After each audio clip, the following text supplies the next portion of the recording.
Welcome back to PsyQ learning. എൻ്റെ പേര് നസ്ല. ഞാനിവിടെ ഡൽഹി യൂണിവേഴ്സിറ്റിയിൽ MA സൈക്കോളജി പോസ്റ്റ് ഗ്രാജുവേറ്റ് ആണ്. ഇന്ന് നമ്മൾ കവർ ചെയ്യാൻ പോകുന്നത് ഫോർത്ത് മൊഡ്യൂളായ പേഴ്സണാലിറ്റി ആണ്. പേഴ്സണാലിറ്റിയിലെ ഫസ്റ്റ് ആൻഡ് സെക്കൻഡ് കവർ ചെയ്യാൻ ഉദ്ദേശിക്കുന്നത്. അപ്പോൾ എന്താണ് പേഴ്സണാലിറ്റി? പേഴ്സണാലിറ്റി എന്താണെന്ന് നോക്കാം. നമുക്കൊരു എക്സാമ്പിൾ വെച്ചിട്ട് തുടങ്ങാം. ഒരു സ്കൂൾ സെറ്റിംഗ് നമുക്ക് നോക്കാം. നമ്മളെ ഫ്രണ്ട്സിന്റെ ഇടയിൽ നമ്മൾ ആക്ച്വലി സെയിം ടീച്ചേഴ്സിന്റെ അണ്ടറിൽ സെയിം സിലബസ് പഠിക്കുന്ന ആൾക്കാരായിരിക്കും. പക്ഷെ ഈവൻ ദോ നമ്മൾ പലരും കുറച്ചു പേര് എന്തായിരിക്കും, കുറച്ച് ഔട്ട് ഗോയിങ് ആയിരിക്കും, കുറച്ചു പേര് എന്തായിരിക്കും അതിന് നേരെ ഓപ്പോസിറ്റ് ആയിരിക്കും, ഭയങ്കര സൈലന്റ് ആയിട്ട് അത്ര ആക്റ്റീവ് ഒന്നും അല്ലാണ്ട് അങ്ങനെ ആയിരിക്കും. എന്നാൽ കുറച്ചു പേര് എങ്ങനെയായിരിക്കും, പെട്ടെന്ന് ദേഷ്യം വരുന്ന ഭയങ്കര റിയാക്റ്റീവ് ആയിട്ടുള്ള ആൾക്കാരായിരിക്കും. എന്നാൽ വേറെ കുറച്ച് പേര് അതിന് നേരെ ഓപ്പോസിറ്റ് ആയിരിക്കും. എന്ത് പ്രശ്നങ്ങൾ വന്നാലും അത് കുറച്ച് കാമായിട്ട് പീസ്ഫുൾ ആയിട്ട് ഹാൻഡിൽ ചെയ്യുന്ന ആൾക്കാരായിരിക്കും. വേറൊരു എക്സാമ്പിൾ നമ്മുടെ വീടും വീട്ടുകാരും നമുക്ക് നോക്കാം. നമ്മള് ഒരേ പാരന്റിങ്ങിന്റെ അണ്ടറിൽ വളർന്ന ആൾക്കാരായിരിക്കും നമ്മൾ സിബിലിങ്സ്. പക്ഷെ ഈ സിബിലിങ്സ് തന്നെ എന്തായിരിക്കും, ഓരോരുത്തരും യൂണീക്ക് ആയിരിക്കും. ഈ 3 സിബിലിങ്സ് ഉണ്ടെങ്കിൽ അവർ 3 പേരും ഒരേപോലെ ആയിരിക്കില്ല. 3 സ്വഭാവങ്ങളുള്ള ക്യാരക്ടറുള്ള ആൾക്കാരായിരിക്കും. അപ്പൊ ഇതൊക്കെ എന്തുകൊണ്ടായിരിക്കും? അതാണ് നമ്മുടെ ചോദ്യം. ഇതിന്റെ ഒരു സയന്റിഫിക് എക്സ്പ്ലനേഷൻ ആണ് പേഴ്സണാലിറ്റി എന്ന് വേണമെങ്കിൽ നമുക്ക് പറയാം. ഒരു സൈക്കോളജിക്കൽ സയന്റിഫിക് എക്സ്പ്ലനേഷൻ ആണ് പേഴ്സണാലിറ്റി എന്ന് പറയുന്നത്. അപ്പൊ ബേസിക്കലി പേഴ്സണാലിറ്റി എന്ന് പറയുന്നത് നമ്മൾ കാണിക്കുന്ന സ്റ്റേബിൾ ആയിട്ടുള്ള കൺസിസ്റ്റന്റ് ആയിട്ടുള്ള തോട്ട്സ്, ബിഹേവിയേഴ്സ്, ഇമോഷൻസ്, ഇതാണ് പേഴ്സണാലിറ്റി എന്ന് പറയുന്നത്. ആൻഡ് ഇത് നമ്മളെ വേറൊരാളിൽ നിന്ന് ഡിഫറൻഷിയേറ്റ് ചെയ്യുന്ന ഒരു ഡിഫൈനിങ് ഫാക്ടർ ആണ് പേഴ്സണാലിറ്റി എന്ന് പറയുന്നത്. സോ പേഴ്സണാലിറ്റി എന്ന് പറയുന്നത് എന്താണ്? It is A unique relatively stable pattern of thoughts, emotions and behaviours that define an individual and influence how they interact with the world. So നമ്മുടെ stable ആയിട്ടുള്ള, consistent ആയിട്ടുള്ള, unique ആയിട്ടുള്ള thoughts, emotions, behaviours, ഒരു individual define ചെയ്യുന്ന thoughts, emotions, behaviours, അതാണ് personality എന്ന് പറയുന്നത്. And നമ്മള് എങ്ങനെയാണ് നമ്മുടെ ചുറ്റുപാടുമായിട്ട്, നമ്മുടെ സറൗണ്ടിങ് ആയിട്ട് നമ്മൾ എങ്ങനെയാണ് ഇന്ററാക്ട് ചെയ്യുന്നത്, അതിനൊക്കെ ഇൻഫ്ലുവൻസ് ചെയ്യുന്ന ഒരു ഘടകമാണ് പേഴ്സണാലിറ്റി എന്ന് പറയുന്നത്. ആൻഡ് ഇതിൽ എന്തൊക്കെ കംപ്രൈസ് ചെയ്യുന്നത്? നമ്മുടെ ട്രേറ്റ്സ്, നമ്മുടെ ഇൻട്രസ്റ്റ്, വാല്യൂസ്, നമ്മുടെ സെൽഫ് കൺസെപ്റ്റ്, ഇതൊക്കെ ഇതിൽ അടങ്ങിയിട്ടുണ്ട്. And this is shaped by genetics, environment and experience. ഞാൻ നേരത്തെ പറഞ്ഞ പോലെ നമ്മൾ വേറൊരാളിൽ നിന്ന് ഡിഫറൻഷിയേറ്റ് ചെയ്യുന്ന ഒരു ഡിഫൈനിങ് ഫാക്ടറാണ് പേഴ്സണാലിറ്റി എന്ന് പറയുന്നത്. ആൻഡ് ഇതിലൂടെ നമുക്ക് ഒരാള് അവരുടെ ആക്ഷൻസും അവരുടെ റിയാക്ഷൻസും അവരുടെ ബിഹേവിയറും കാര്യങ്ങളൊക്കെ നമുക്ക് ഇതിലൂടെ മനസ്സിലാക്കാൻ പറ്റും. So that is personality. നമുക്ക് 2 ഫേമസ് ആയിട്ടുള്ള ഡെഫിനിഷൻ നോക്കാം പേഴ്സണാലിറ്റിനെ കുറിച്ചുള്ള. ആദ്യത്തെ ഡെഫിനിഷൻ പ്രൊവൈഡ് ചെയ്തിട്ടുള്ളത് വോൾട്ടർ മിസ്കൽ ആണ്. And according to him, personality consists of distinct patterns of behavior, including thoughts and emotions that characterize each individual's adaptations to the situation of his or her life. അതാണ് Walter മിസ്കൽ എന്നിട്ടുള്ള definition എന്ന് പറയുന്നത്. ഇതിൽ famous ആയിട്ടുള്ള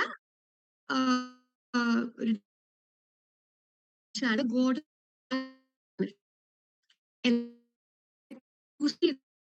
ആണ് Gordon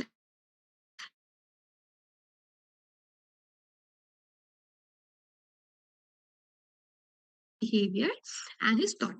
and ഈ ഡെഫിനിഷനിൽ highlight ചെയ്യുന്ന പറയുന്ന കുറച്ച് കാര്യങ്ങളുണ്ട്. ഒന്ന്, പേഴ്സണാലിറ്റി പറയുന്നത് ഡൈനാമിക് ആണ്. രണ്ടാമത് പറയുന്നത് ഈ personality involves both mind and body. വെറും ബോഡിയോ മൈൻഡോ മാത്രമല്ല, ബോത്ത് സൈക്കോ ഫിസിക്കൽ കമ്പോണന്റ് ഉണ്ട് പേഴ്സണാലിറ്റിക്ക് എന്നാണ് ഗോർഡൻ ആൽപോർട്ട് പറയുന്നത്. And this is unique to each and every one. എല്ലാവർക്കും ഒരേ ക്യാരക്ടർ അല്ല, ഒരേ പേഴ്സണാലിറ്റി അല്ല. It is unique from person to person. ഇതാണ് ഈ ഒരു ഡെഫിനേഷനിൽ ഹൈലൈറ്റ് ചെയ്ത് മൂപ്പര് പറയുന്നത്. ഇനി നമുക്ക് പേഴ്സണാലിറ്റിന്റെ കീ ആസ്പെക്ട്സ് അല്ലെങ്കിൽ ക്യാരക്ടറിസ്റ്റിക്സ് നോക്കാം. ഒന്നാമത്തത് കൺസിസ്റ്റൻസി ആൻഡ് സ്റ്റെബിലിറ്റി ആണ്. പേഴ്സണാലിറ്റി എന്ന് പറയുന്നത് കൺസിസ്റ്റന്റ് ആണ്, സ്റ്റേബിൾ ആണ്. നേരത്തെ പറഞ്ഞ പോലെ തന്നെ ഇറ്റ് ഈസ് ലൈക്ക് നമ്മൾ ഇന്നൊരു ബിഹേവിയർ നാളൊരു ബിഹേവിയർ ആവില്ല കാണിക്കുക. It will be consistent and stable. ഇന്ന് ലൈക്ക് പൊതുവെ ഒരാള് ഫ്രണ്ട്ലി ആണെന്നുണ്ടെങ്കിൽ ഏകദേശം എല്ലാ സിറ്റുവേഷനിലും അയാൾ ഒരു ഫ്രണ്ട്ലി നേച്ചർ ആവും കാണിക്കുക. അല്ലാണ്ട് ഇന്ന് ഫ്രണ്ട്ലിയും നാളെ ഭയങ്കര അഗ്രസീവ് ആവില്ല. സോ അതാണ് കൺസിസ്റ്റൻസി ആൻഡ് സ്റ്റെബിലിറ്റി കൊണ്ട് ഉദ്ദേശിക്കുന്നത്. Second one, uniqueness. Uniqueness as I have said before,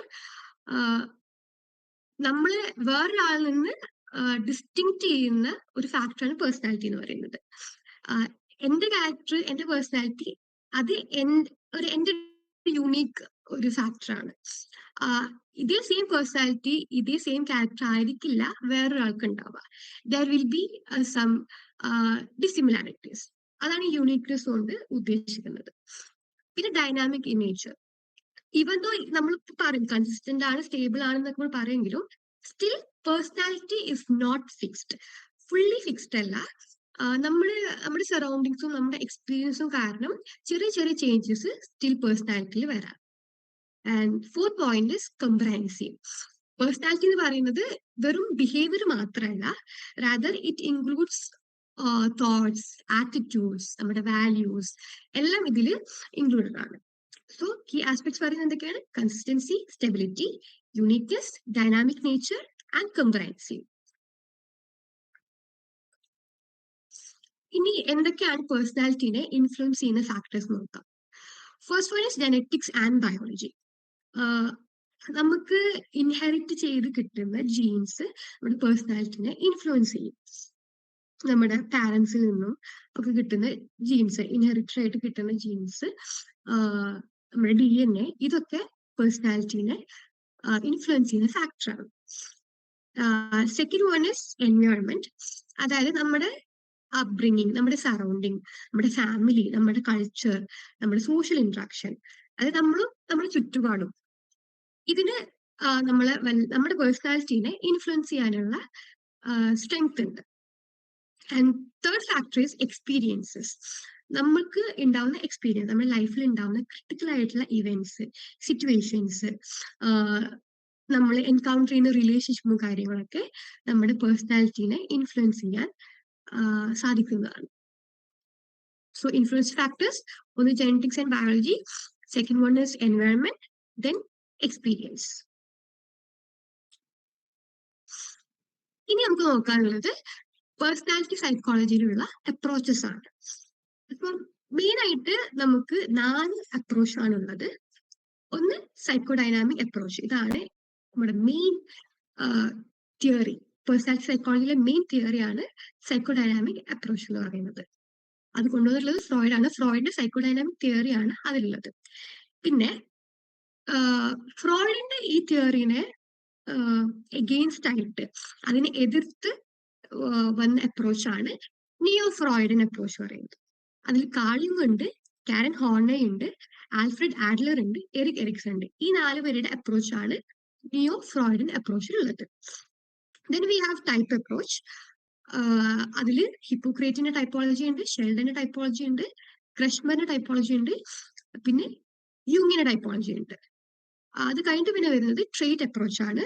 ആൽപോർട്ടിന്റെ theory ഉണ്ട്, അതിൽ കാറ്റൽസിന്റെ തിയറി ഉണ്ട്, ഐസിങ്ങിന്റെ തിയറി ഉണ്ട്. സോ നമുക്ക് 4 മെയിൻ അപ്രോച്ച് ആണുള്ളത്: psychodynamic approach, neo Freudian approach, type approach and trait approach. ഇനി നമുക്ക് ഇതിൽ ആദ്യം സൈക്കോഡൈനാമിക് അപ്രോച്ച് നമുക്ക് നോക്കാം.